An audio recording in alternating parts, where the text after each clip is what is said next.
guys, my name is Mahabir and so today I will teach about voice, how to make as active to passive and that will be assertive sentences. So let's watch.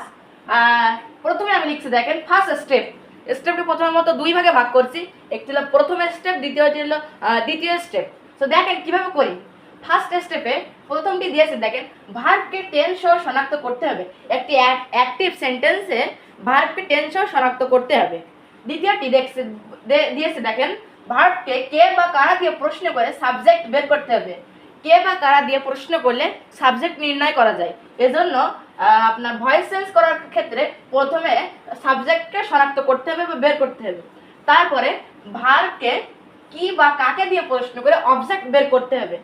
উভয়ই একই, subject এবং object বের করার ক্ষেত্রে উভয়ই একই, শুধুমাত্র সাবজেক্টকে নির্ণয় করতে হলে কে বা কারা দিয়ে প্রশ্ন করতে হবে এবং অবজেক্টকে নির্ণয় করতে হলে কি বা কাকে দিয়ে প্রশ্ন করতে হবে। প্রথমে এই ধাপগুলো অনুসরণের মাধ্যমে একটি বাক্যটিতে এই বিষয়গুলো শনাক্ত করতে হবে।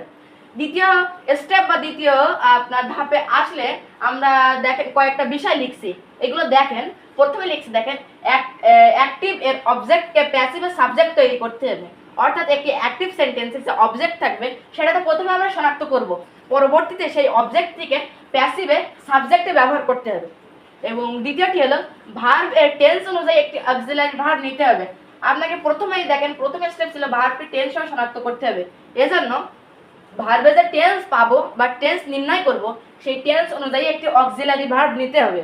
তারপরে দেখেন 3 নম্বরে আছে অ্যাক্টিভের ভার্বকে V3 করতে হবে, অর্থাৎ অ্যাক্টিভে যদি কোনো ভার্ব থাকে তাহলে সেটির V3 বা পাস্ট পার্টিসিপল ফর্ম এ নির্ণয় করতে হবে।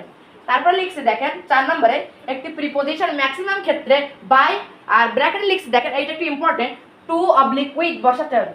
দেখেন যখন আমরা প্যাসিভ সেন্টেন্স বা প্যাসিভ সেন্টেন্স তৈরি করি বেশিরভাগ ক্ষেত্রে আমরা বাই ব্যবহার করি, ম্যাক্সিমাম ক্ষেত্রে, বা কিছু ক্ষেত্রে আমাদের টু অথবা উইথ ব্যবহার করতে হয়, সেটি ব্যতিক্রম নিয়ম। তো সেই বিষয়ে অন্য একটি ক্লাসে বোঝাবো।